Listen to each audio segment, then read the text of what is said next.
Today with us is Dr. Mehmet Sedat Ugur. He is teaching at the University, sorry, Doctor, Kankiri Karatekin University. It's in Istanbul. Is that No, correct?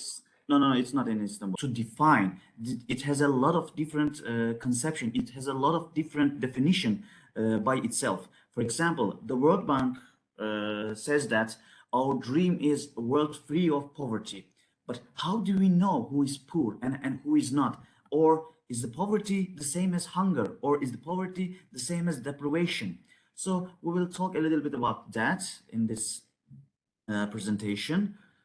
Uh, but we can say that poverty is really an age-old concern, and development has only become an important concept since the end of the Second World War. So, in the beginning of the concepts, it seems that the two are virtually opposites. For example, we can say that poverty means a lack of development, and development implies moving towards getting rid of poverty. But some economists argue that development necessarily entails worsening poverty. So we will try to understand if it is or not. So at the very beginning, I would like to start with the conceptions of poverty. There are, as I told you earlier, there are a lot of conceptions of poverty. The most popular and the most basic one is the conception of income-related poverty. For example, this is the conception of World Bank. The World Bank measures poverty in economic terms by measuring a person's income and establishing a poverty line, which this threshold is defined by the calorie intake. For example, if the person takes enough calorie to survive in a day, this is generally 2000 calories a day. If he takes this calorie in a day, then he is non-poor, with enough money, of course. For example, if you buy 2000 calories for $2, this is your threshold. So as you all know, because I think you here there is some professors or doctors, maybe they are interested with the poverty issues, so they probably know that there are a lot of World Bank thresholds, such as $1.9 a day or $3.5 a day and $5.5 a day thresholds. So this is generally the definition of a calorie intake. So measure of development of different countries used by World Bank is gross national product in general. So gross national product use market valuations and in practice a measure of national income. But we need to go beyond some kind of income related index. So then we will continue to talk about multidimensional poverty index. But now let's continue with the income measures of poverty. Okay, as you all know, I can skip this one, sorry. Okay. As I told you, the income measures have some lack of understanding. Yes, for example, GMP or GDP or GNI, they all measure the situation of people, but only in income level. But what is regarded as poverty may differ relative to the norms of each particular society. So an income measure only one dimension of well-being. So that a broader view, we should take it to the form only part of any definition of poverty. So we need to go beyond some kind of income measurements. So what was the motivations and why I started to work this this concept or this multidimensional poverty idea in my PhD thesis? In fact, there are a lot. The first one, of course, was influential Amartya Sen. I was reading his book and his essays, and I'm really affected with his works. And the second one, in fact, was the Charles Dickens' David Copperfield novel. Maybe you have read of it. in that novel, there is a character named Mr. Micawber, and he has an eloquent understanding of poverty line. He said, income 20 shillings, expenses 19 shillings and 6 pence, result happiness. Income 20 shillings, expenses 20 shillings and 6 pence, result misery. So, as you can see, why should everything depend on such a tiny difference? For example, in Malaysian sense, if the threshold is 20 ringgits, if you have 19 ringgits and 99, you are poor. If you have 20 ringgits and 0.1, you are non-poor. But how? Why do we say that someone who is just below the poverty line is poor, someone who's just above, it needs no help, he is non-poor? So it makes no sense to treat such similar people so differently. So we need to define some different kind of understanding also about the threshold. Then I will talk you a little bit about fuzzy poverty measurement to not define to a specific threshold, right? Okay, this is the main. In fact, this is the main poverty definitions. As I told you earlier, that poverty is very difficult concept to define. Also, it is very difficult to measure because it has a lot of definitions. When you say poverty, one should say which poverty, what poverty. For example, as you can see, we can define poverty as income or expenditure poverty. This is the definition of World Bank or Revelian, one of the famous poverty economists. And we can also define poverty as lack of basic needs. It means that if you don't have enough money or if you are unable to do your basic needs such as sheltering, such as basic food consumption, so you are lacking a basic needs, lacking of a basic needs. This is the idea of Stritton and others idea from 1981. And we can define poverty as relative deprivation, and it is also popular. Probably you should know we generally for example, in Turkey, we generally measure in Turkish Statistical Institute poverty as relative deprivation, meaning that, for example, 50% of mean income or 50% of median income. This means the relative deprivation or relative poverty measurement. Or we can define poverty as lack of capabilities and functionings. Yes, this is the idea of Sen and his main follower, Martha Nussbaum. They generally say that poverty is an issue of capability deprivation. So we need to enhance or expand our functionings. I will tell you what are the functionings or what are the main capabilities later. So poverty also can be defined as social exclusion, or poverty can be defined as human underdevelopment. Also, you may know that human development is one of the other popular issues in economic development. In 1990, United Nations Development Program has published an index called Human Development Index. So this is the idea of the United Nations. I will also tell you a little bit about that.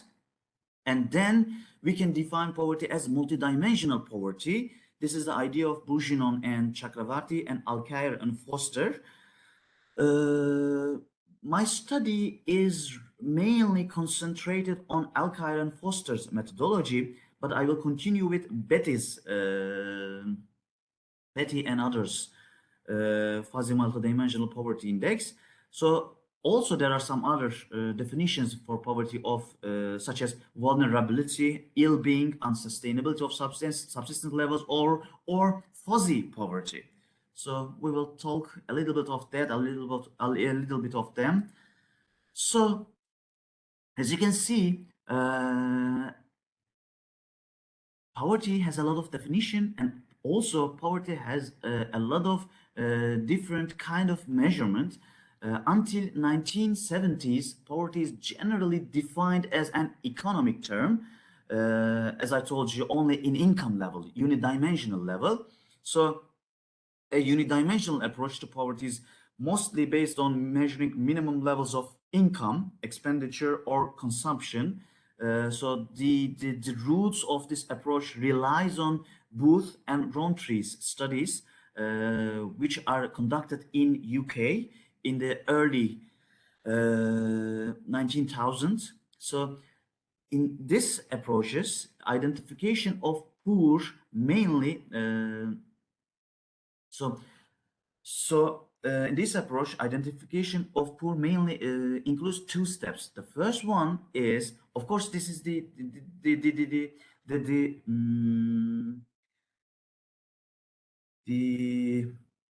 formal, yeah, the formal conception of this approach is made by Sen also in the 1976, which we call it identification and aggregation, it has identification and aggregation steps. In the first step, which we call it identification step, we generally define a poverty line, as I told you earlier, like taking calories, which could be either absolute or relative. In absolute view, poverty is measured with a specific poverty line and identifies the poor which are below this threshold level. So the level is defined by two different approaches. The first one is food energy intake, and the second one of costs of basic needs. So they are mostly relied on a required calorie levels, as I told you earlier, of an individual to rise above this threshold. On the other hand, in relative view, it suggests that there is relativity at some forms on describing poverty, which is evaluated due to relevant society. Maybe you have read some readings about Marx. There is a good example of Marx on relative view. He says that one day, for example, there is a father and son who are living their home with no worries. But the next day, there is a building next. There is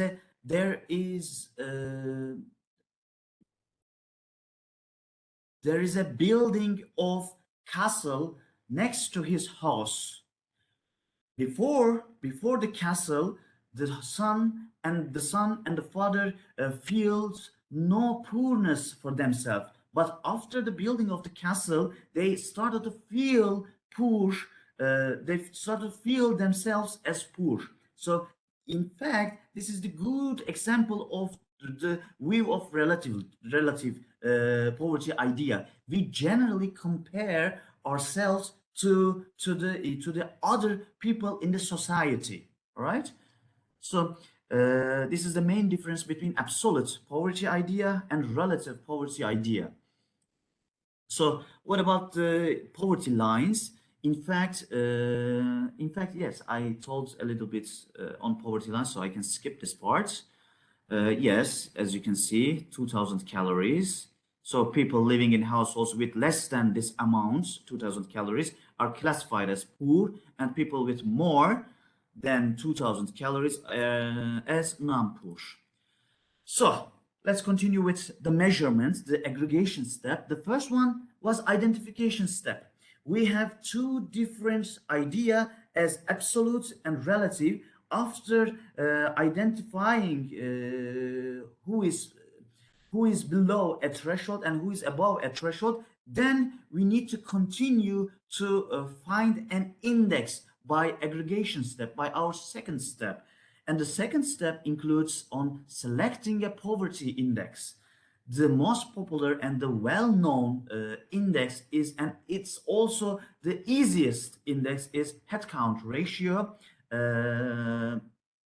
Also, poverty gap ratio is one of the oldest too. But in headcount ratio, we measure poverty like that. For example, H is equal to Q divided by N. H means headcount ratio index, Q equal to the people below the specified threshold, and the N equal to total population of the country. So we have headcount ratio equal to people below the threshold divided by total population. It's a very easy index of poverty. And also we have some other indices, of course, in income sense of poverty.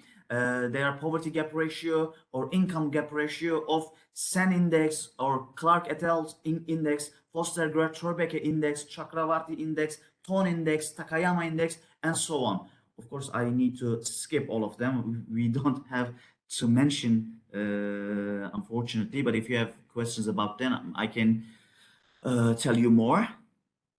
So also we can say that on aggregation, the Mikober problem can be remedied by going beyond the account of the poor and taking note of the degree of poverty. So, for example, poverty gap shows us the degree of poverty. So it is more popular on using this poverty gap measure rather than headcount ratio. So let's continue. Until the 1970s, as I told you, poverty is generally measured by only income terms. But the emergence of non-monetary indicators in the mid-1970s with basic needs approach especially, and relative poverty concept of Townsend, it expanded the meaning of development and the meaning of poverty. However, we can say that the main progress is occurred as a result of Amartya Sen capability approach, who we all know that who has a Nobel Prize in economics in 1998. So Sen defines poverty like that as the failure of basic capabilities to reach certain minimally acceptable levels. So what is this capability approach? Maybe we need to define it. We need to understand a little bit more on capability approach. So according to Sen, poverty may not be defined as a lack of income or consumption. And he says that this is the only one aspect of poverty. Even if you have enough goods, they are worth little if you're not healthy enough to enjoy them, or if you're not educated, or if you don't have enough political voice, and you are unable to participate in social life. It's not important to have enough goods. This is the main idea of the capability approach. So also you can see, if children who live in an unsanitary environment, or girls who are denied the opportunity to go to school, or people who lack the resources to participate fully in the society in which they live, experience some other types of poverty. So, as I told you, the income is only one concept, is only one dimension. We need to understand the roots or the other fundamentals of poverty, according to Sen. So Amartya Sen has been an important voice urging that poverty needs to be seen more broadly than inadequacy of income. So let's continue more about Amartya Sen, because he's really important for us, for multidimensional poverty economists. Sen generally argues that poverty is the absence of one or more of the basic capabilities. I think I have some. I remember that I have some example, but I need to find it.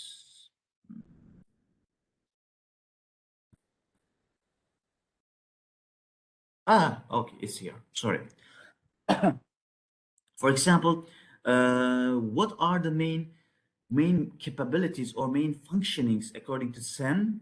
For example, uh, being adequately fed, or being adequately clothed, or sheltered, or being unhealthy, as well as being denied access to education or political participation or a full role in society. These are not having, these are the examples or not of having not having enough basic capabilities according to Sen. For Sen, poverty is also an absolute term and also a relative term. He generally do not differ or do not make some groupings between relative and absolute kind of poverty. Also, it's interesting that Amartya Sen never makes a list of capabilities to measure multidimensional poverty or to measure human development. All right. So our problem is in fact because if you study multidimensional poverty, you need to find an index to show a way for policymakers. If you don't have an index, so what are you doing for policymakers? So our aim, in fact, sorry, Amartya Sen's aim is not try to combine these different aspects of poverty into a single measure, but we should, unfortunately, we should. So we will do in our next slides to combine some kind of dimensions into a single index. But as I told you now, Amartya Sen do not accept this kind of idea. He says that you cannot combine different aspects of poverty into a single measure, and he never makes a list of capabilities. But now you will see that, for example, in Human Development Index, they also have a little, they also have a list of capabilities. They have three kind of capabilities, such as income, education, and health. All right. So let's continue. Yes, here you can see.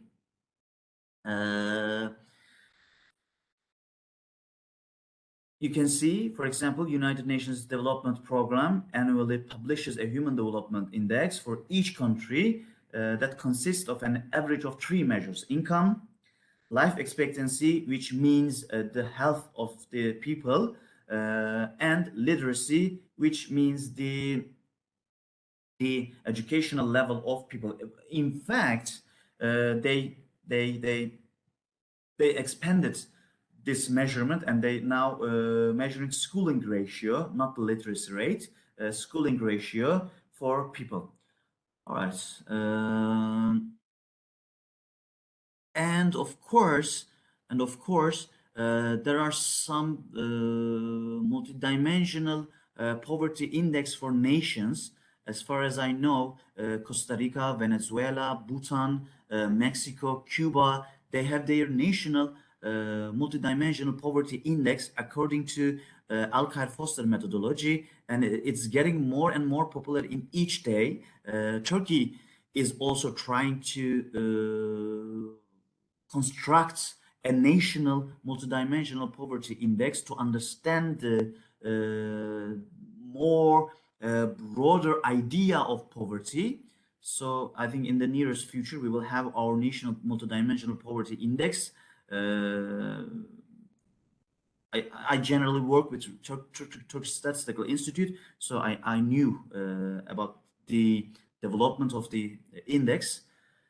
So more on capabilities. I need to check if we have something in here because we talked more or less. Yeah.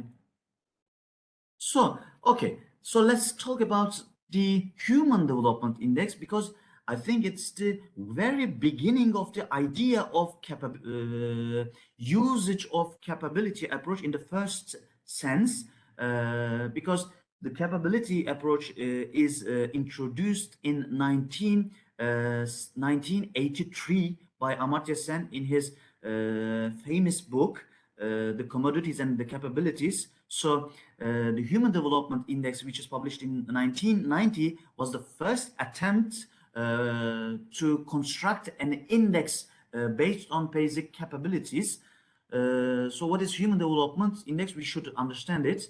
So, but first, we need to understand what is the role of human in development or human in economics.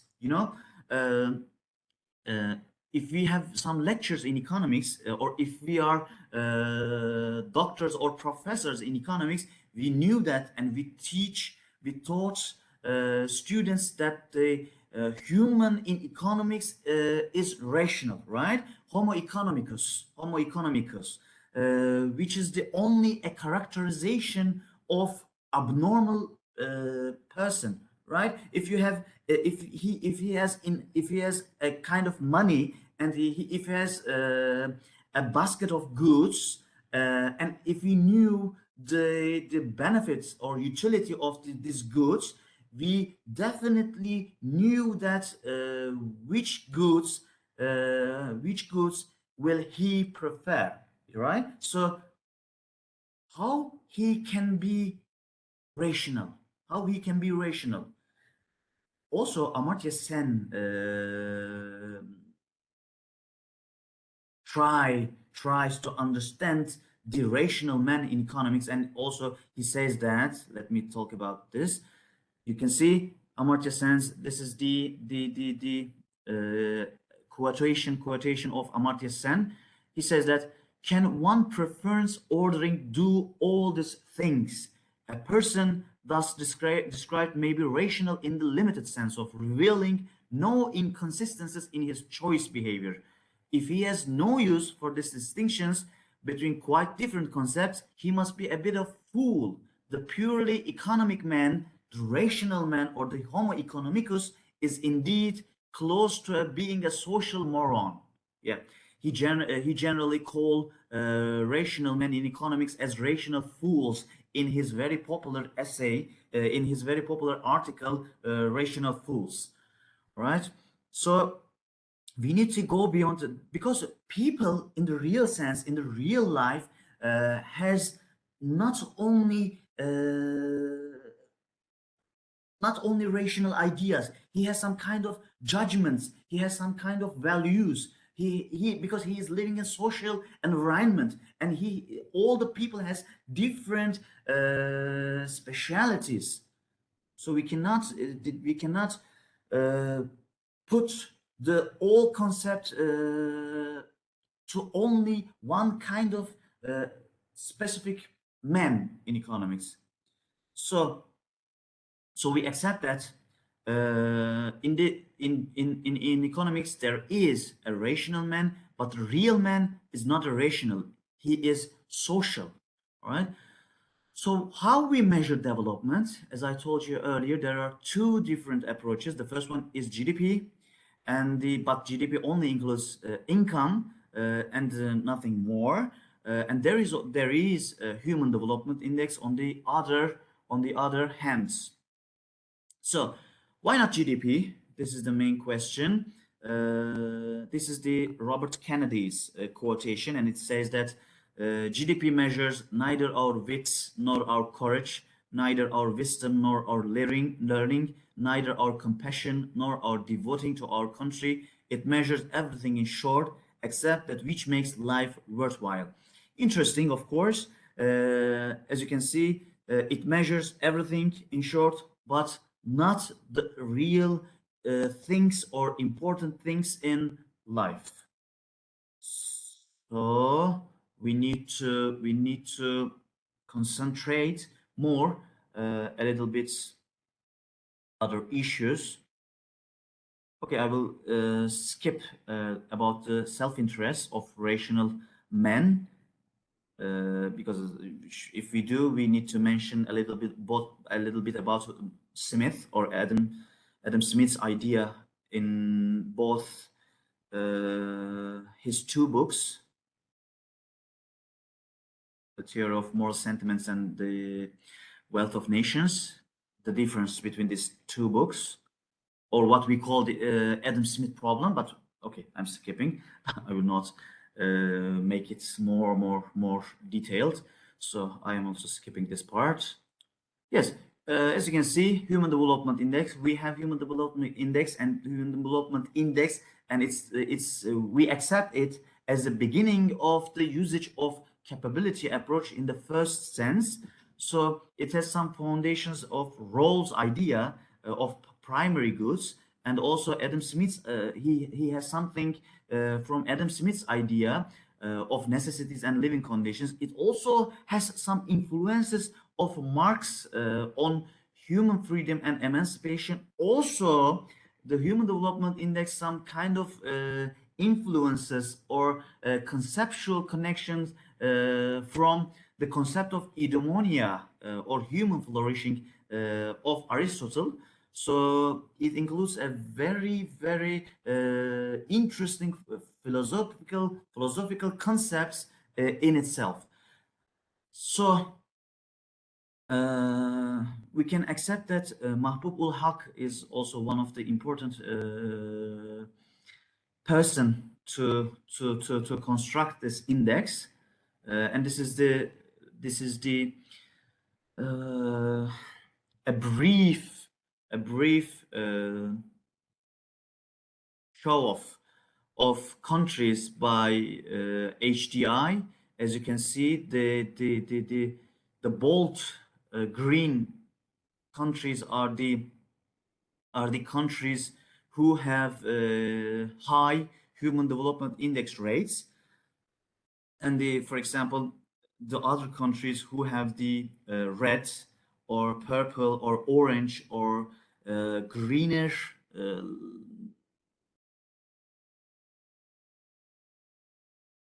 or yellow, they are less. They are the countries who have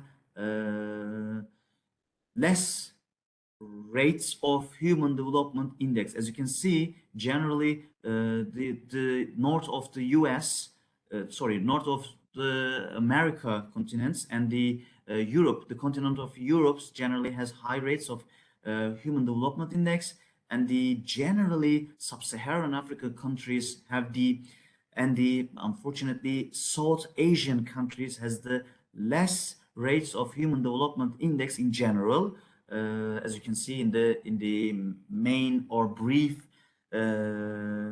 showing of the human development index.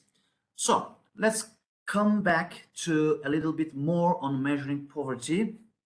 As I told you earlier, there is this traditional approach, or we can call it unidimensional approach of poverty. It generally has two steps, as I told you earlier, which is the identification step, and the second one was the aggregation step. And we have a lot of different indices such as head-to-count ratio, poverty gap, or SEN index, and so on. But in the new approach, or we can call it multidimensional approach, we have three classification of poverty. The first one is we can measure multidimensional poverty by using some statistical approaches, which they are, for example, principal component analysis, multiple correspondence analysis, factor analysis, or structural equation modeling, or clustering analysis. I'm sure that you are familiar of these statistical approaches. I will show you a simple example of by using factor analysis and clustering methodology. So in the next slides. Then we have fuzzy approaches, which has the roots of some Italian economists since 2007, starting with Betty, Lemmy, and others, such as Vermi, and so on. And also at the third group, which is the most popular one, we have axiomatic measures. Also, we can call it as counting approaches, which counts the number of dimensions in which people suffer deprivation. The beginning of this approach relies on the Chakravarti and others study in 1998 and continued with Tsui and Bourgeon and Chakravarti, and the most popular one, Alkire and Foster's study in 2009, 2000 and 2011. So yeah, you can see the major subgroup of multidimensional poverty. Also, as you can see, we have some other important people in fuzzy approach, such as Cerioli, Kelly, Chiappero, Martinetti, and so on. And in statistical approaches, we have Chocard, Kuglis, and Batan and Duclos. You can see. So in here, at first, I will start to give you a simple example of two multidimensional poverty index. In the first approach, I will use in both of the approach, I will use same data of Turkey. In the first, I will show you a simple example of statistical methodology, and then by using this same data, I will continue to give you a simple example of Elkhart-Foster methodology, and later I will use more recent data to show you a simple example of fuzzy multidimensional poverty, if I have enough time. All right. Okay, the conceptions, definitions are done. Now we will continue with the analysis. Okay. Yeah, these are the main multivariate statistical approaches. As you all know, I will use factor analysis and clustering analysis. I think I should tell you if there is one who is not familiar to this. In general, factor analysis focuses on explaining the common variance and is also useful on data reduction. So if you have a lot of data, so you can use factor analysis to reduce your dimensions or to reduce your indicators, and commonly used in multidimensional welfare evaluations as a result of its easy interpretation of factors. So it's in fact very easy approach or very easy analysis to make some reduction in the dimensions or in the indicators. And then when I found the main indicators or main dimensions, then I will continue with the clustering methodology, which is a technique of the classification of similar objects into different subsets that allows grouping of the individuals having relatively similar characteristics together. All right. So I will then try to find try to define some clusters and to find similar groupings in this cluster, right? So, okay, you can see in here, yes, in here, we will not adopt an arbitrary threshold, as I told you earlier, which divides the population into two distinct groups. There is no idea there is no necessary to define a threshold, because the threshold itself will be defined on clustering methodology. All right. So later we will aim to group the people as poor or non-poor according to their similarities between main capabilities or main dimensions. Thus, as a result, the threshold of poverty itself will be defined. Okay. So we will primarily check the possible candidates of many variables, because in our data, which we took from Turkish Statistical Institute, there are a lot of indicators of poverty, or there are a lot of indicators which are related with poverty. So we need to choose some of them by using factor analysis. Then we will identify the poor by using a kind of cluster analysis, as I told you, which aggregates individuals according to how similar they are with regard to their various score of multiple deprivations. All right. All right. As you can see, we will use the cross-sectional data of Turkish Stat, Survey of Income and Living Conditions 2010, which is the data of Survey of Income and Living Conditions is published annually since 2006. So it's a good source for microeconomists who are studying on poverty, financial insufficiency, or income conditions of households, or other specialities such as environmental conditions, health conditions, educational conditions, employmental conditions of households. So it is one of the important data of myself too, on using my analysis or on using my studies. So later we will go and we will go with a simple factor analysis. Then we will use an agglomerative hierarchical clustering methodology for grouping. Then we will find a similarity index, which we will use Lucy's methodology in here. Yes, this will be the main idea. So,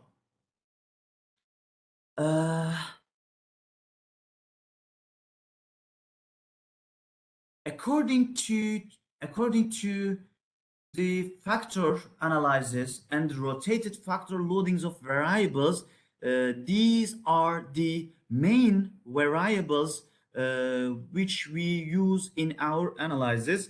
As far as I remember, it was there were 16 variables, as you can see. For example, bath, having bath in the dwelling, having indoor flushing toilet, having kitchen in the dwelling, having piped water system in the dwelling, and having hot water system in the dwelling, and so on. As you can see, they are all related. They are all related with the housing conditions. So this is our first factor. Okay, this is our first factor, and we will label it as a housing conditions or dwelling conditions. As you can see, the results of the factor loadings we are taking as group, as we are taking group of factors according to their values. As you can see in here.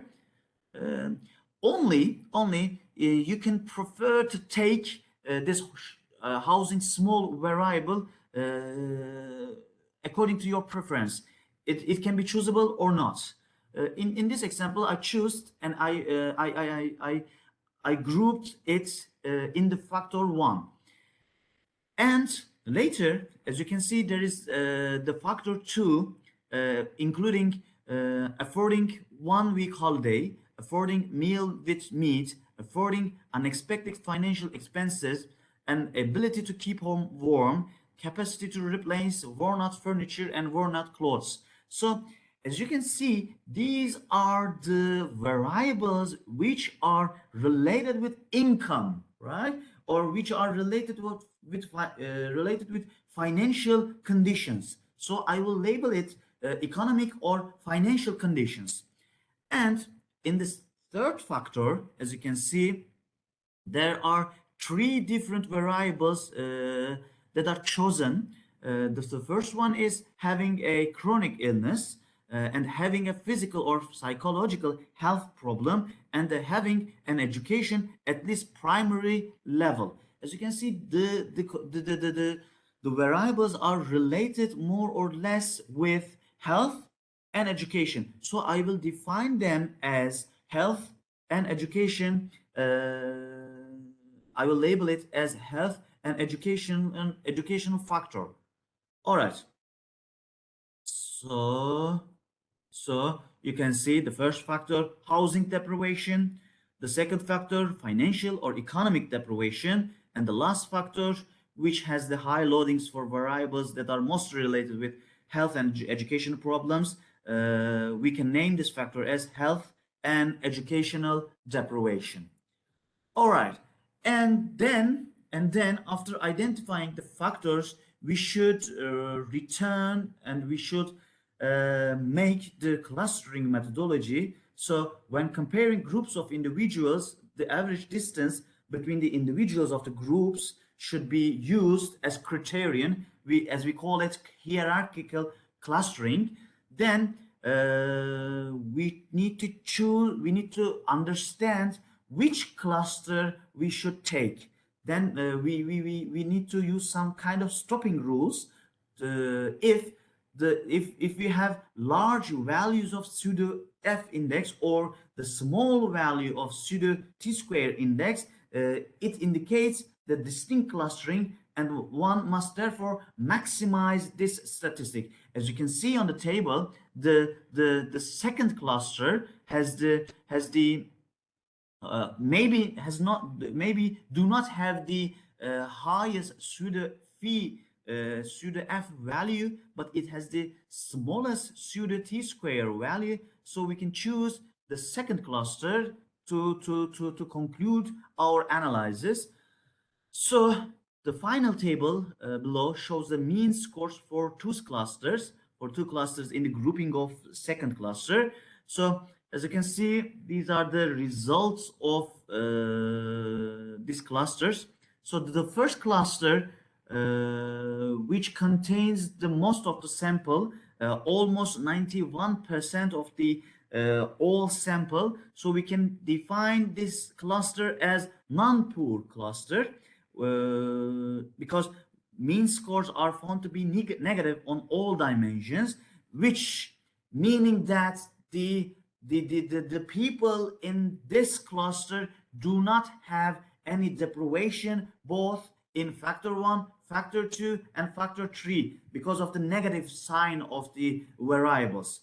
So in the second cluster, as we can call it, multidimensional poor cluster, which has the almost 9% of people, we can call it multidimensional poors. As you can see, the people has the deprivation in all factors, and the most deprivation involves the factor 1, which was the housing or dwelling conditions of the people. So it means that people suffer most from the housing deprivation and less from the health and educational deprivation. But this approach has some problem itself, because it means that only 9% of multidimensional poverty in Turkey, for example, the formal results, the results of Turkstats, for example, says that there is almost 40% of multidimensional poverty in Turkey. But how can that happen? In this approach, in this statistical approach, it says that the multidimensional poor people has all kind of deprivation in all dimensions. So you are multidimensional poor if you have deprived, or if you have deprivation in all 16 dimensions. So we need to have some kind of another approach to make some distinction between identification strategy. So then we are using Alkire-Foster methodology. Okay, in this second approach, in this Alkire-Foster methodology, we are adopting an axiomatic counting approach. Yeah, it's easy. We are just counting the main deprivations of people. Yes, it is introduced by Alkire and Foster, as you can see, and influenced by Chakravarti's and others' study. So in most of the multidimensional poverty measurement studies, the indices are generally described as multidimensional generalization of some basic unidimensional indices. For example, Alkire-Foster methodology is relied mostly of Foster, Greer, and Thorbecke's unidimensional indices. It is the generalization, and it is the generalization of Foster-Grad-Thorbecke's unidimensional indices to multidimensional idea, or to multidimensional perspective. So I need to the air conditioner. Okay, I will tell you a little bit of a very simple example of Alcar-Foster methodology if one interested. For example, we have a country, assume that we have a country with 4 person, all right? Person 1, person 2, person 3, and person 4. This is our population. We have only 4 people, and we have 4 dimension or four variables that are income, years of schooling completed, malnourishment, and sanitation. All right, and you can see we should define in this approach, in Alcar-Foster methodology of multidimensional poverty, we need to define a threshold for sure. And this threshold may include a kind of arbitrariness in itself. All right. For example, in this simple example, my threshold will be, for example, for income 500. So if you have more than 500, then you are non-poor, sorry, non-deprived, or no deprivation in this dimension. But if you have less than this threshold, then you are deprived in this dimension. Okay, let's look at the example. My threshold was 500, so person 1 has 700. So it means that the person 1 is non-deprived in income. And if you can see, if you are able to see person 2 and person 3, they have 300 and 400 respectively. So meaning that they are deprived in income dimension. Okay, we now remember this and continue to other dimensions. For example, we can check the years of schooling completed. For example, the threshold is 5 years. If you have more than 5 years, then you are non-deprived. So if you can see, person 1 and person 2 is non-deprived, and person 3 and person 4 has deprivation in this dimension. And also malnourishment. Not malnourished is our threshold. So only person 3 has deprivation in malnourishment dimension. And finally, we have sanitation. If the person has access to improved sanitation, so then he is non-deprived. As you can see, person 2 and person 3 has no deprivation, but person 1 and person 4 have deprivation in this dimension. So we now need to remember this and to make a deprivation matrix. Okay, so based on the deprivation status, we now construct the deprivation matrix, where a deprivation status of 1 is assigned if a person is deprived in a dimension, and a deprivation status of 0 is given otherwise. So if he is deprived or has deprivation in any dimension, I will label it 1 as 1, and if he has no deprivation at all, I will label it as 0 to find a deprivation matrix. So this is my deprivation matrix for this country and for the people living in this country. As you can see, person 1 has no deprivation at all. So I'm labeling it 0, 0, 0 in all dimensions. And as you can remember from the example, person 3 has deprivation in all dimensions. So I label it as 1, 1, 1 in all dimensions. So then after that, I give some weights to all dimensions to measure the index. So for example, I'm giving its equally weighted. I'm constructing an equally weighted matrix. So you can see I give all dimension as 0.25 weight. So then I'm calculating the deprivation score vector. For example, if you have no deprivation at all, your deprivation score vector is 0. If you have, for example, 2 out of 4 deprivation, your deprivation score vector is 0.5. And if you have deprivation in all dimension, your deprivation score vector is 1. Then now we need to identify what is your threshold on identification who is poor and who is non-poor. Now we have the deprivation of the people in each dimension, but we still do not have we do not have any identification of poverty. We have the identification of deprivation in each dimension. And now we need to define a poverty threshold for in each poverty threshold for each people, for each person, sorry. So we have 3 kind of identification strategy.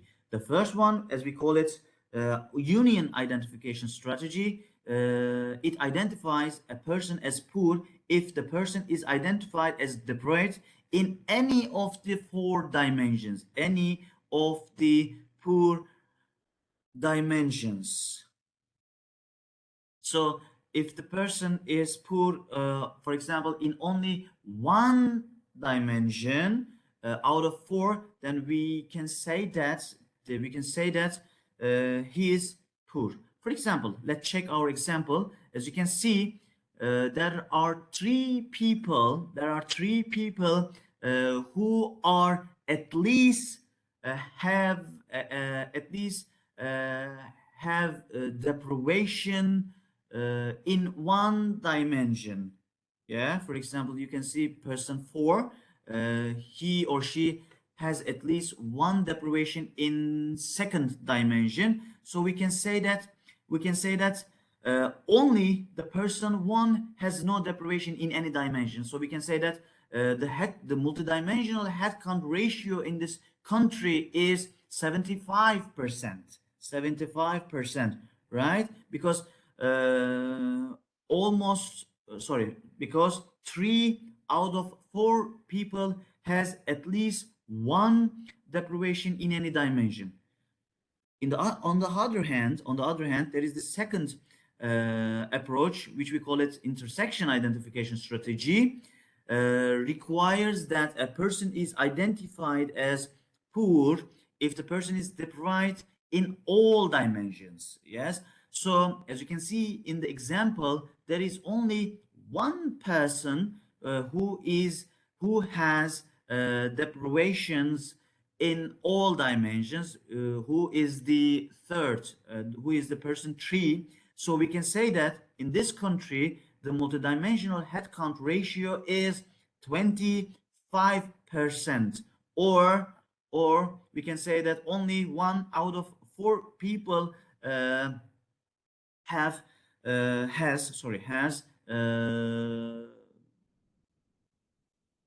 in multidimensional poverty according to intersection identification. Also, we can define an intermediate approach which sets a cutoff between union and intersection. For example, if we choose a intersection, say k equal to 0.5, in our example, now we have 2 people in having that kind of deprivations, and we can say that in here, if we use intermediate approach, that we can say that 2 out of 4 people have deprivations, and the deprivation score of or headcount multidimensional poverty result is 50%, right? 50%. So as you can see, it differs according to identification strategy. Unfortunately, this is the main criticism of this approach, and they say that the criticists say that it has arbitrariness in all senses in the approach. And yes, but unfortunately, poverty measure almost all poverty measures have included some kind of arbitrariness in itself.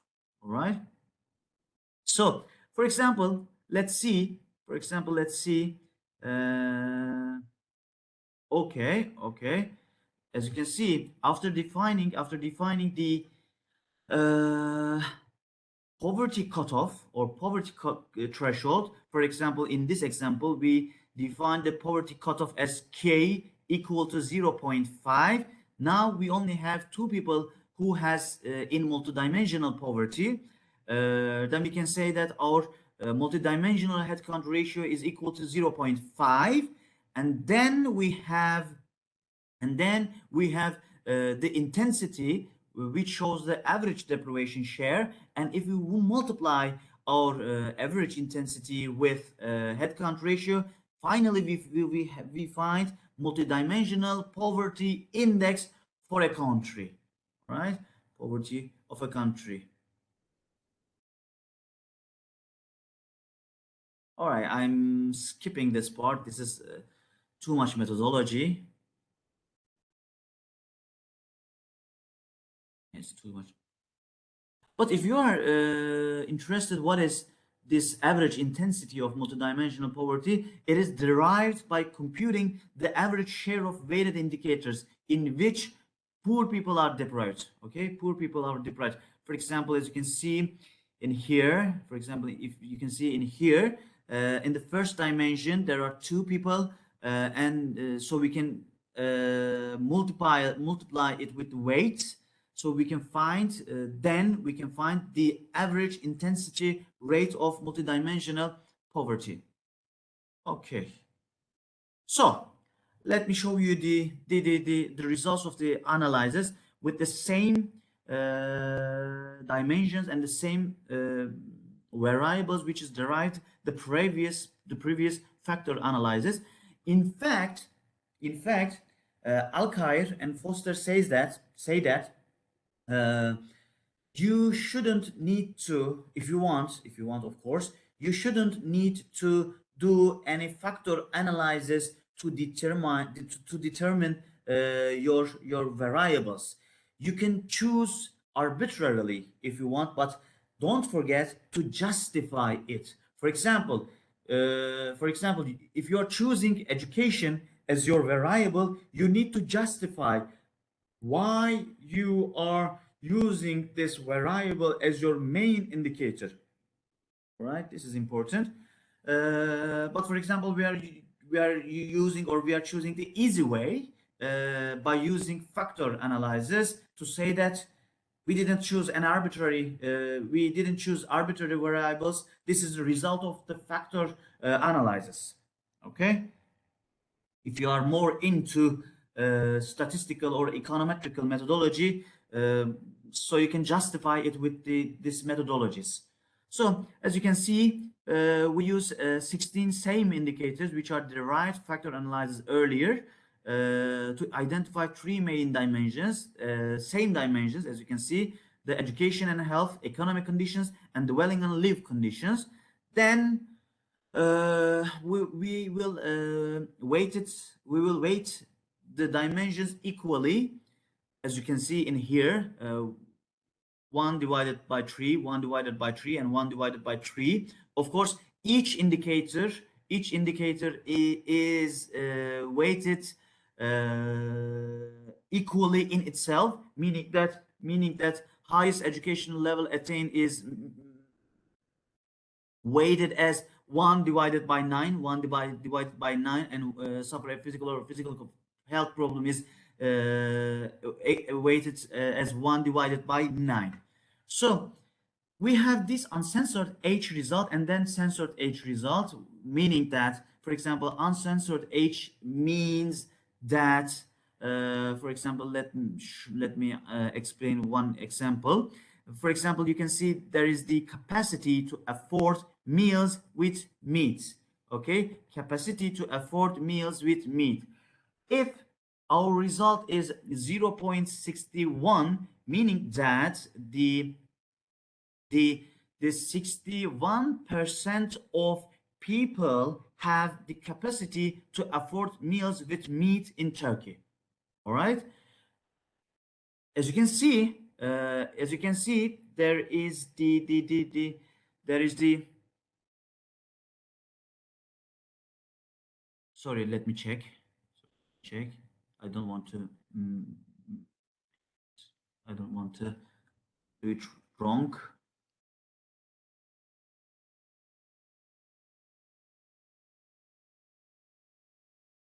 Do it wrong.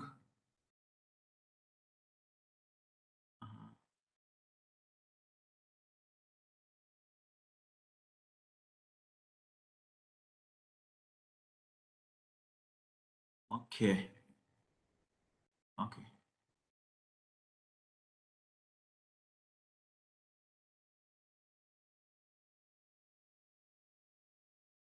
Yeah.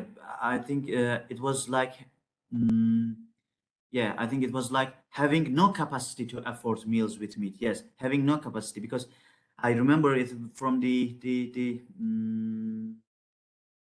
dwelling indicate one of the dwelling indicators, bath or shower in the dwelling. If there is no bath or shower in the dwelling, this is the uncensored age, meaning that only 4% of people have no bath or shower in the dwelling. Yes. It is the uh, thinking about the negatives. All right, negatives.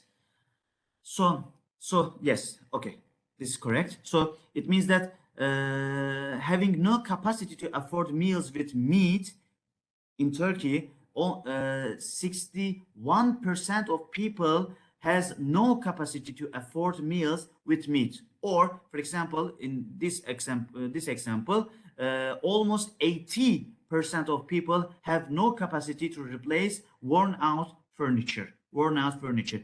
As you can see, there are some really high numbers of uncensored age in economic conditions, which means that economic conditions are the main problem of Turkish citizens who are suffering, who are generally suffering in economic conditions.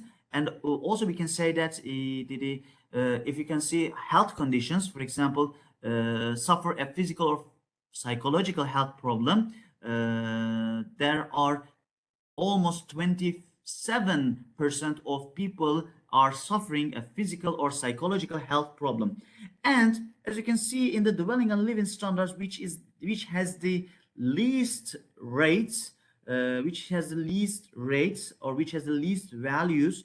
For example, as you can see in the example, for example, the kitchen in the dwelling, we can say that only 3% of people have no kitchen in the dwelling. The highest value include the, the, the, the ownership, for example, ownership of a washing machine and a computer or a dishwasher or a car of the household.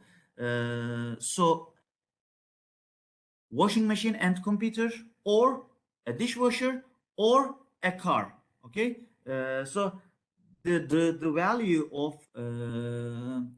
of this indicator is 63%, meaning that 60% of people have no ownership of a washing machine and a computer, or a dishwasher, or a car of the household. So this is the uncensored age, and censored age is more related with the identification of the poor. All right. So meaning that the people, for example, the people is has deprivation in, for example, education, but if he or she also has deprivation after defining the poverty threshold, then we are group him in the censored age result. But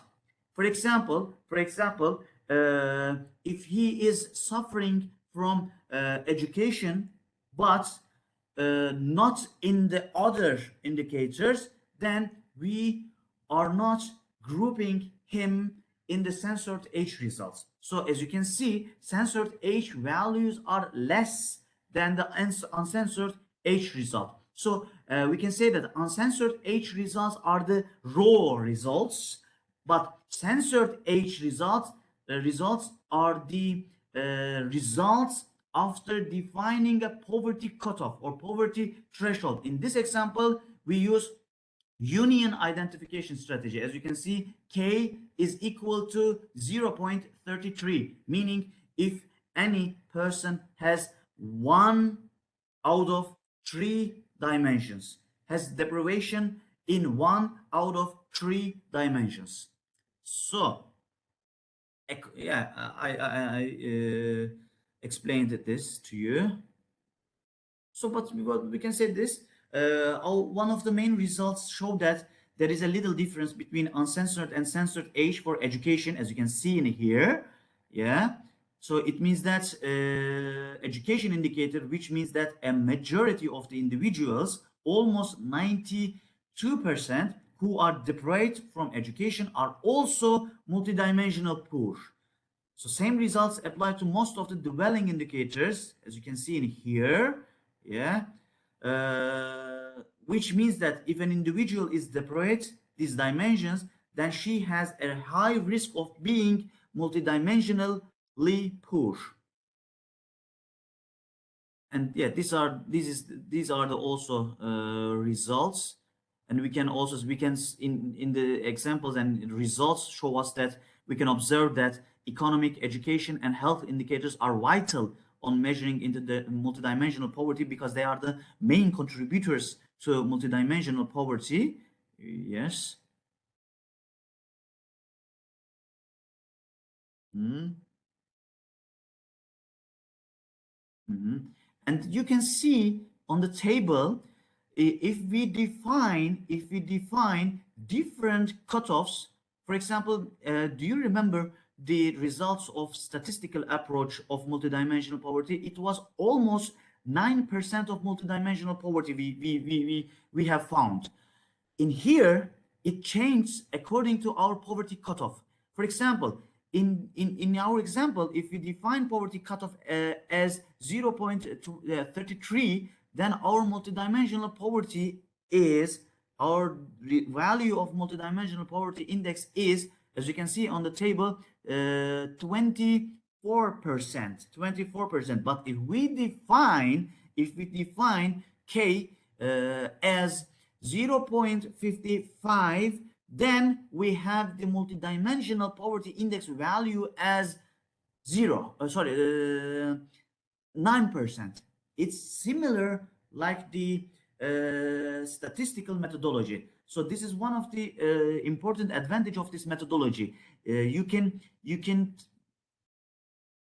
define poverty cutoff or poverty threshold for different values. So of course, the multidimensional poverty value will differ. If you prefer a more poor-oriented policy for policymakers, you can use less poverty cutoff. But if you want to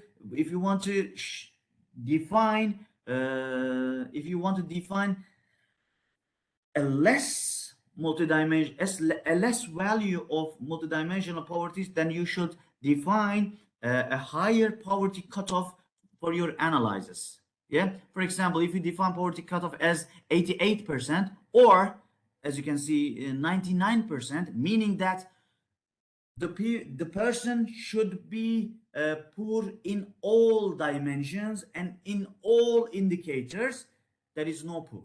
There is no poor in this country, right? There are no poor, all right? So there are some advantages and disadvantages, of course. One of the advantages is it is important because we now have a single headline figure which helps the policymaker on the policy suggestions for the poor. But of course, we have some of the disadvantages of the methodology. Generally, as I told you earlier, generally it is criticized with the arbitrariness of the methodology. Ravellian is one of the this criticists, and also argues that it is not credible to contend that any single index which captures all that matters in all settings. This is also the idea of SEN, of course. As I told you earlier, SEN never thinks to measure any single index for all the capabilities for a life which matters. Right? So, conclusion, we can say that in the conclusion, this is important for us, poverty is a multidimensional problem and which can be seen as a deprivation from basic capabilities. So using a multidimensional view such as capabilities approach removes the restrictions of a monetary view which does not include substantial dimensions such as education, health, and living standards. So finally, thus only a multidimensional poverty measure states the actual deprivations of people of people. I think I have this fuzzy dynamic poverty measure, but I think I will make it shorter because I think time is going fastly. So I will make this short. This is the third approach to measure multidimensional poverty. I will not go further on dynamic approach.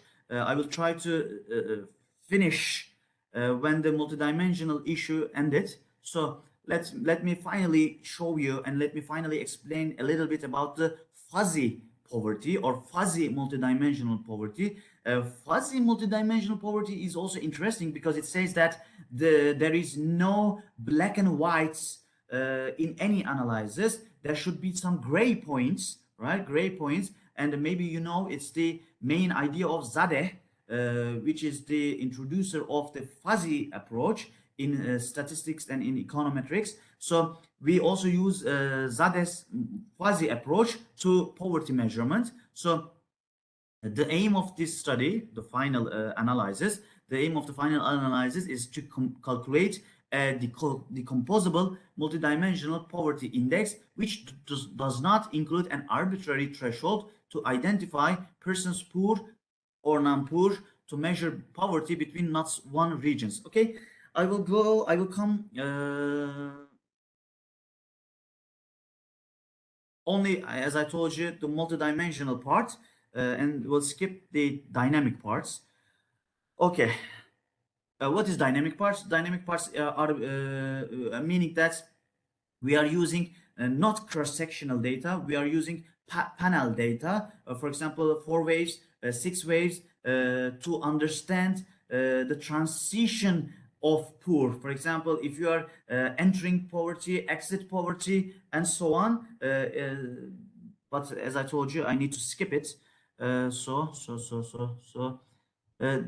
importance of this fuzzy poverty, as I told you, it also does not define an arbitrary threshold like a Alcar-Foster methodology and stronger statistical influence than the previous statistical methodologies.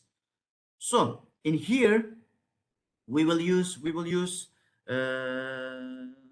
as far as I remember, I think 2013, yeah, 2013 data of Turkish Statistical Institute, and there are 21,816 households in the data, but of course at least 25% attrition in longitudinal data or non-responses for in each waves. And then we will use Cerioli and Zani, Kelly and Lemmy, Chiapera and Martinetti, Lemmy and Betty and others studies mainly. Then we hear the conventional poor and non-poor dichotomy will be replaced by defining poverty as a matter of degree as a membership function. We will use some membership function to define who is poor and non-poor. So it will be determined by the place of the individual in the income distribution. So as I told you, like it's in membership function. So after using confirmatory factor analysis. Now we have found 7 different dimensions and a lot more indicators. As you can see, these are our main dimensions. The first dimension is basic lifestyle. The second dimension is consumer durables, and the third dimension is housing. The fourth is financial situation. The fifth one is environment. Six is related with work and education, and the final dimension is related with health. So later we can, after defining the membership function and after defining the who is poor and non-poor, then we have this result. As you can see, I decomposed it according to the regions of Turkey. For example, TR1 is Istanbul, and for example, TR2 is Marmara region, then TR3 is Aegean region, and for example, TR A, B, C, and the east part of the region. Generally, maybe it can be interesting for you. The west part of Turkey are generally richer than the east part of Turkey. Okay, west part of Turkey is richer than the east part of Turkey, and our results support this main idea itself. As you can see, TR1, we can, if we check the TR1, which is Istanbul, it shows that you can see Istanbul is less poor according to head count ratio. You can see only 6.5% of people is multidimensionally poor in this concept, and you can see southeast and west-east part of Turkey has the highest rate of poverty in multidimensional sense according to our fuzzy results. But we can also see that it's interesting. Even Istanbul is less poor according to head count ratio. It shows highest environmental problems. As you can remember, the fifth dimension was environment. We can decompose the dimensions in this fuzzy approach. It's also very useful for us. So we can see that in Istanbul, the people are generally suffering from environmental problems such as crime, violence, vandalism, pollution, and noise. But in contrary, as you can see, it's interesting that in east and southeast part of Turkey, the environment is not a big problem for the people. Yeah, I think it's the less, as you can see, it has the less value for east part of Turkey. Okay, yeah, east and southeast, northeast, and east part of Turkey. So you can see that Southeast Anatolia, which is the TRC, Southeast Anatolia is the poorest according to H headcount ratio, but also highest in most non-monetary dimension, but shows lowest environmental problems. And as Istanbul is less poor in fuzzy monetary, this is PM is fuzzy monetary and FS is fuzzy supplementary, which means the total rate of all 7 dimensions. All right, all 7 average of all 7 dimensions. So as you can see, Istanbul is less poor according to fuzzy monetary measure. Fuzzy monetary measure includes only income in itself, and fuzzy supplementary measure includes all 7 dimensions in itself. So we can say that in Istanbul is less poor in monetary sense, and the southeast part of Turkey is more poor in monetary sense. And according to total fuzzy supplementary result, you can see that we have Istanbul, Aegean region, and Marmara region. They have less multidimensional poverty in supplementary sense, and also again we have high results for east, southeast, and east, southeast, and northeast part of Turkey, which has the highest rate of fuzzy supplementary results. So next steps, as I told you earlier, next steps, uh, we can calculate some transitions in poverty, exiting poverty and entering poverty. But I will stop here. I will stop here. But if you have any questions about the idea of transitions of poverty or poverty dynamics, I can mention, but I think now it's the time for me to stop. If you have any question, I can take it. Now I will stop sharing the presentation, and if you have a question, I can take it. Thank you for your interest. I hope you're interested, and I hope it will be useful for you and your future studies. Thank you, Dr. Mehmet. So, like he requested, so can we invite any participant who actually very interested to have a discussion with him? Anybody?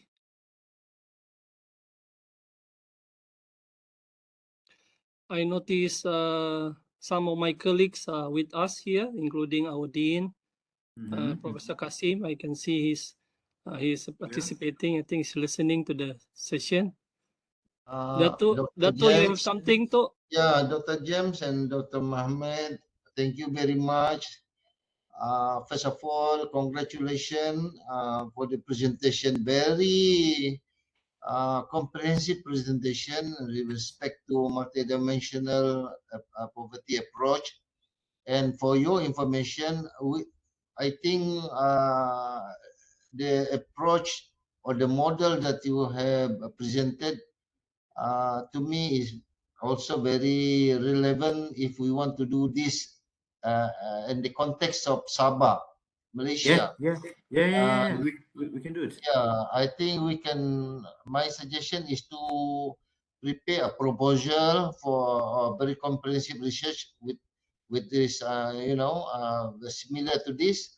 And I think I suggest that if we can collaborate, some of the variables has not been taken as one of the elements when we did poverty study here in Sabah. I think Dr.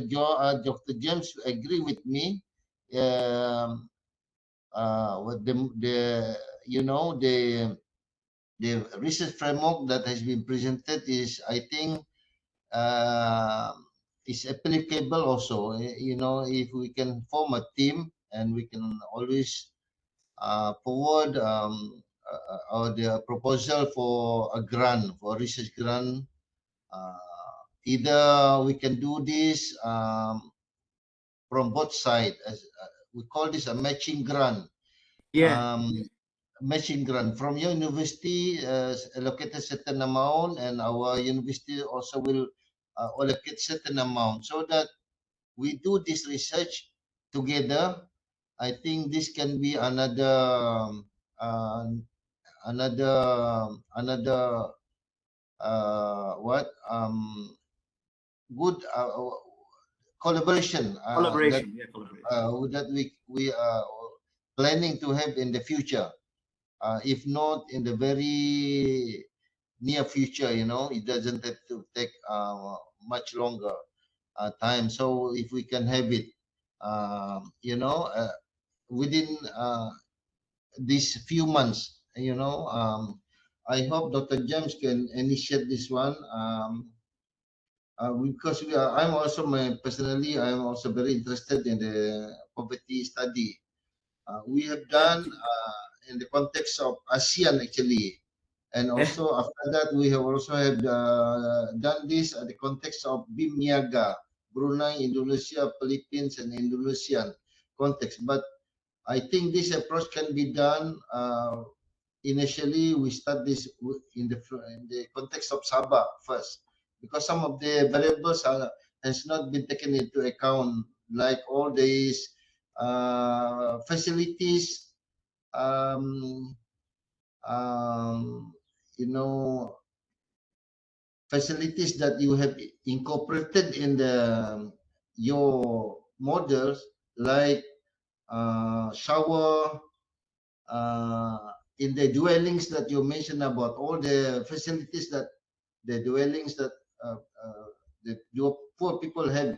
I think this can capture a lot of things, because this is very much multi-dimensional approach. All this while, we are all only using household income and some other variables, Yeah. which is very common. But the variables that you applied in your presentation, yeah, to me, is very interesting to me. I'm very, very keen to adopt that model, and we can apply this in the context of Sabah in the future. Dr. James, maybe Thank Dr. you, James Doc. will agree with me. And I have Yes, no yes. other question related to the studies. But of course, we want to know the poverty level in Turkey, because now Turkey Yeah. is, you are part of, even though you are not a European Union, but you are part of the community, where we want to see and do some comparison between Turkey and Malaysia in the future. Okay, okay. Firstly, I need to say that thank you for your interest, and then thank you for your contribution. You know, if Sabah continent or Malaysia have some kind of microeconomic data, yes, it is easy to make it is easy to use this approach as our modeling. But if not, the main advantage of this study, that we can make our own survey.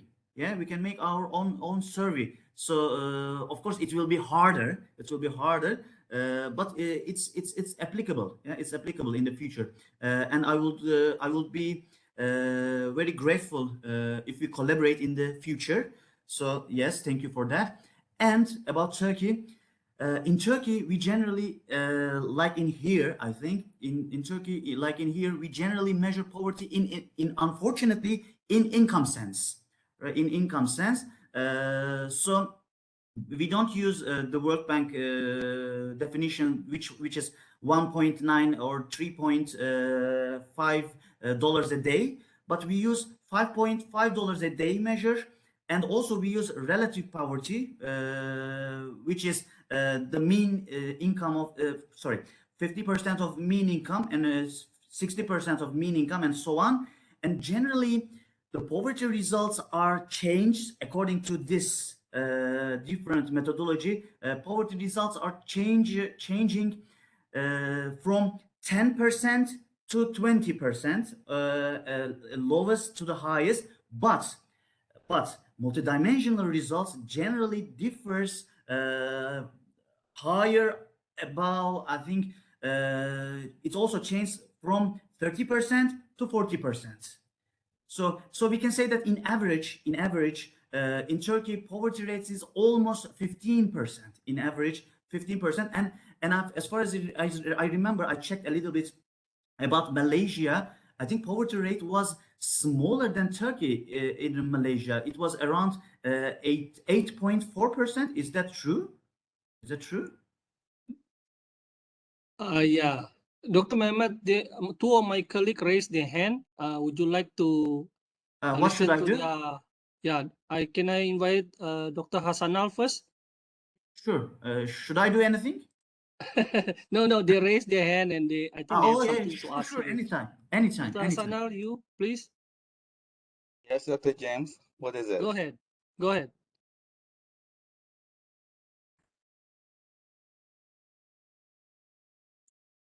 Go Good ahead. question. Sorry, Because I Dr. James, noticed can you you? raised your hand. Oh no, I didn't. It was like saying thumbs up, like it's good or something like Oh, Ah, okay. Thank was it you. Dayang? not How really. about Puan Dayang? Do you have something to ask? Okay, thank you, Dr. James. Hello, Dr. Mehmet. I'm Dayang. I just want to ask regarding poverty, what is your opinion actually? If certain community or certain people, sometimes we can see that they are poor in terms of monetary value, but they do not feel they are poor compared to the others, which means that they are very satisfied with their life. Thank you, Doctor. Yeah. You know, it's generally related with the idea of Amartya Sen capabilities approach. He says that, like you said, he or she has some bad living conditions, but as you said, he do not feel poor himself, or the opposite or the opposite. He has enough money or enough conditions, but he feel himself as poor. But how do we define who is poor and who is non-poor? This is a very interesting subject, in fact, and only only can be explained in the sense of capability approach of Amartya Sen, the idea of the with the philosophical roots. So I think that, for my understanding, I can say that, for example, I generally give my students this example. You have enough money, and you are educated, but you are ill and you are unhealthy. Are you poor or not? For example, in Amartya Sen basic capability sense, you should be poor, or you should be at least have deprivation in the health conditions. So,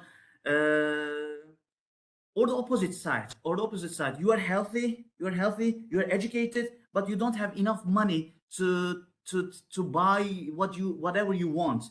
Are you poor or not? uh, as I said, it changes. But for me, I'm generally, maybe you understood a little bit. I'm generally a theorist, and I'm generally use some mathematical and econometrical or statistical methodologies to understand who is poor, who is not, and I'm a little bit off on the philosophical route. Sorry for that.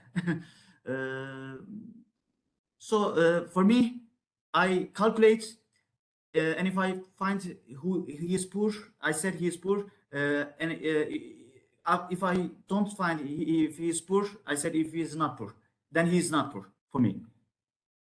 But don't forget, remember again, this has a lot of philosophical and foundational concepts in itself to understand who is poor and not. Understood, Doctor. Anyone Thank you, else? Doctor. We still have some time, so any more questions, please don't be shy. You can just ask something.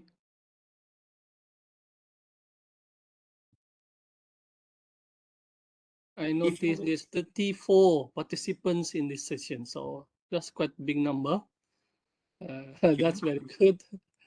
Thank you for that. Yeah, if you have any questions about Turkey, not only poverty, you can ask. If I knew the answer, I will try my best. But let me know you. Let me said that I am generally working on microeconomics and poverty and development issues, not too much on macroeconomics. Okay.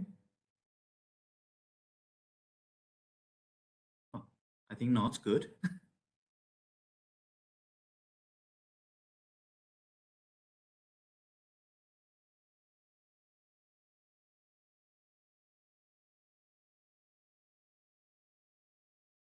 No more questions? How about from undergraduate or postgraduate student? Anybody? Don't be shy, because you don't get this opportunity quite often.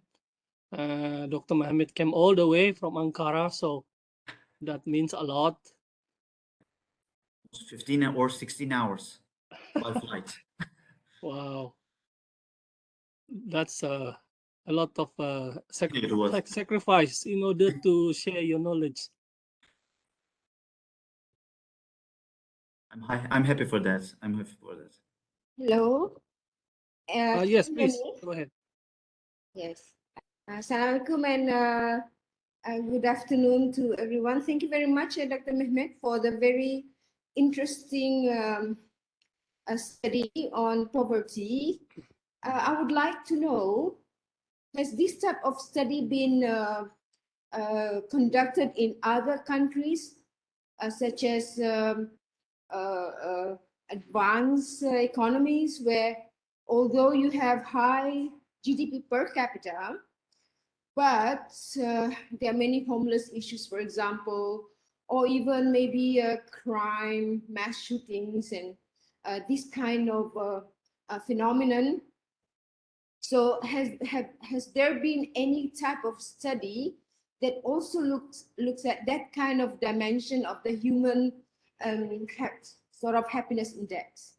That's what my question is. Yeah, good question, because happiness index also is one of the important indexes that we use. I didn't mention it, but yes, there are.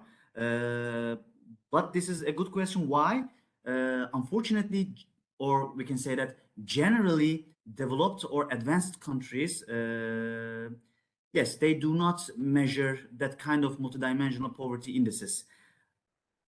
But sorry, not the Elkar-Foster methodology, and not the Elkar-Foster sense, because it generally, as you can see in my example, it generally looks the dwelling conditions, economic conditions, and the generally advanced countries has a very low level of values in these dimensions. For example, as you can check the Human Development Index, for example, Human Development Index, Norway has 100% of literacy, 100% of literacy. So it's meaningless to put Norway to the analysis, because the people in Norway will never suffer anything in education. So generally, in general, in Elkar-Foster sense, Elkar-Foster methodology, I didn't see a good example on measuring national multidimensional poverty index.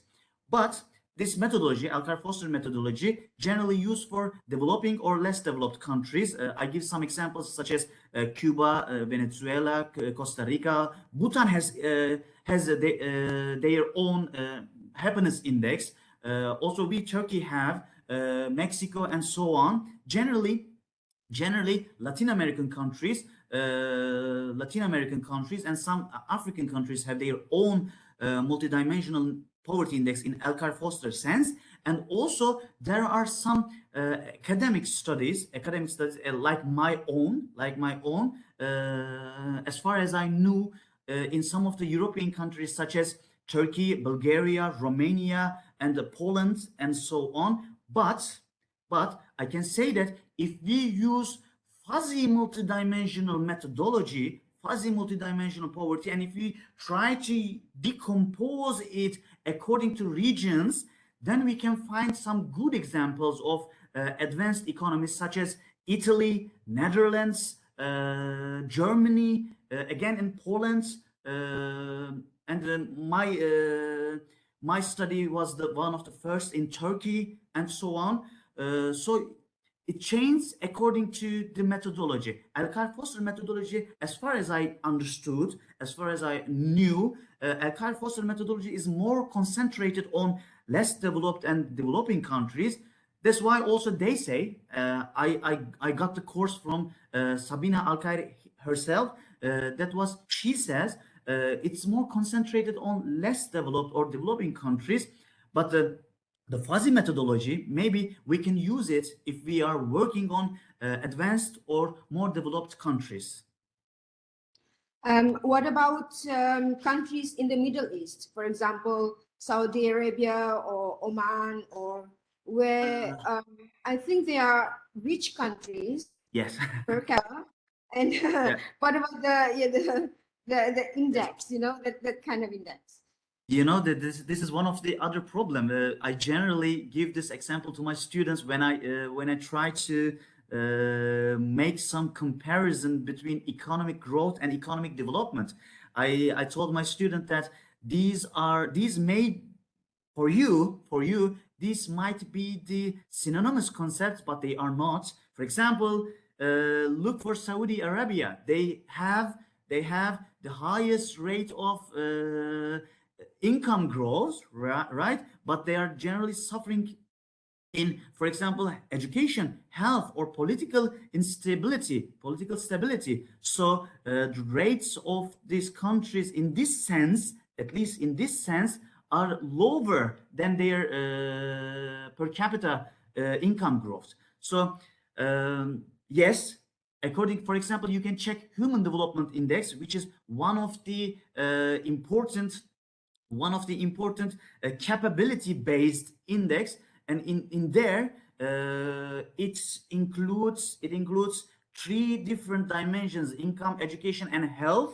In general, for example, this kind of Asian countries, they generally show high, even although they shows high rates of income level, they generally suffers in education, and they generally suffer in education and health. So it makes themselves it puts them in the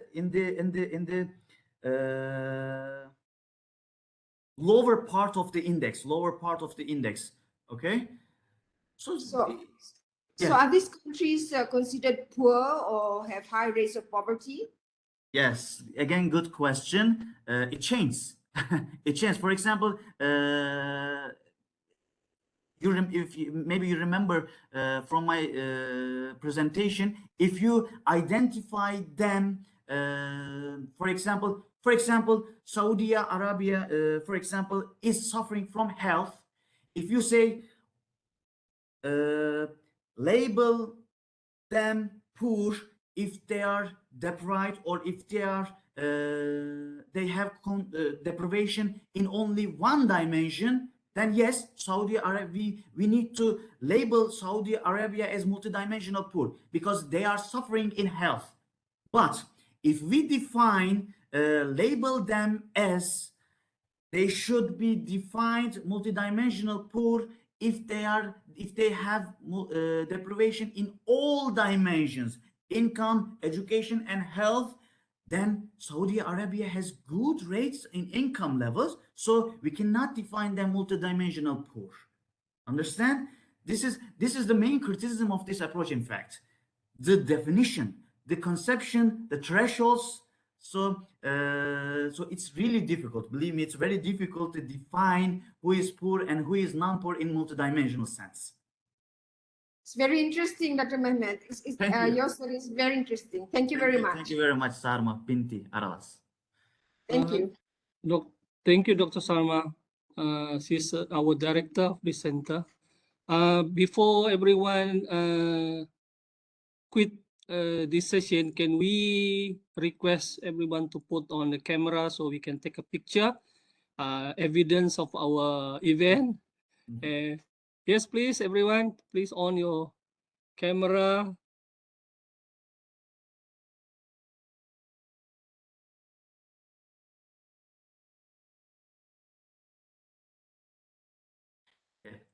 Again, thank for your interest and for your support. I shouldn't forget to say that. Okay, Puan Dayang, can you get ready camera? Okay. Can, doctor, can. Okay. Yeah, without the mask better, there we can see the face.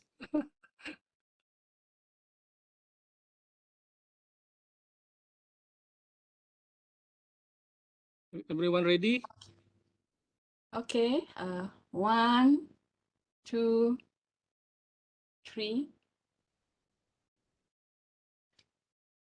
Okay. 1, 2, 3.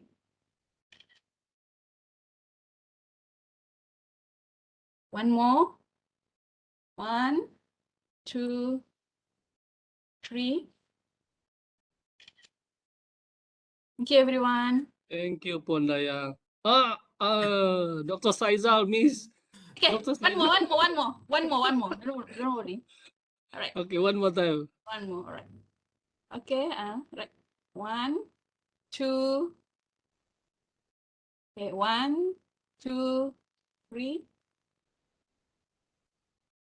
Hold on, hold on.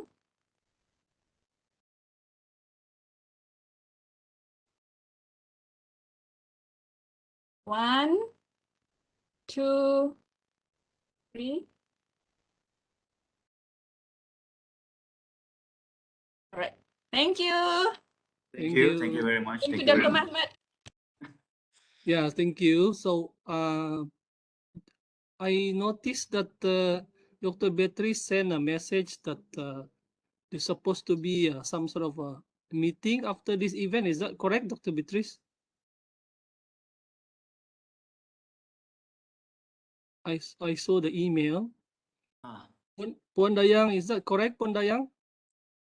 Dr. Beatrice said yes. Dr. Beatrice, are you still in the line?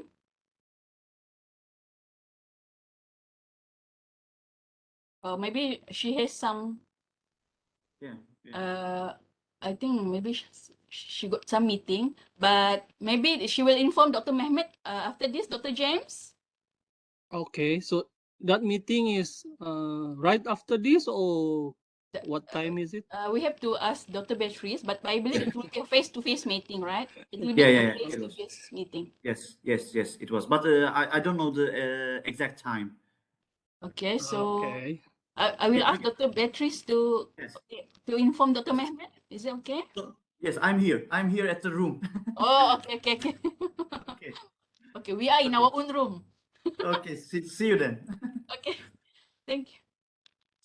Bye.